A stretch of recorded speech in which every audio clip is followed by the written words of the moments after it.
నదిలో కొట్టుకుపోయి ఓ పల్లెటూరు వాళ్ళకి దొరికాను.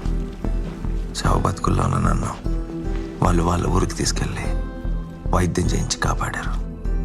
నేను అక్కడున్నట్టు ఎవరికి చెప్పొద్దని వాళ్ళని బతిమాలాను.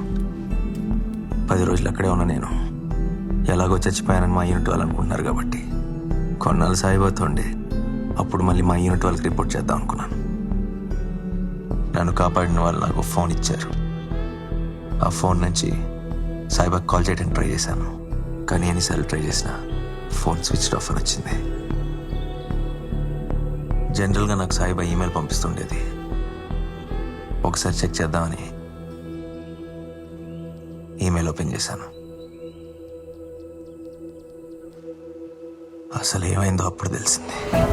ఇన్స్పెక్టర్ ప్రసాద్ చచ్చే ముందు జరిగిందంతా చెప్పాడు. రైట్స్ జరిగిన రోజు కేసీ జ్యువెలర్స్లో సాయిబా వాష్రూమ్లో ఇరుక్కుపోయి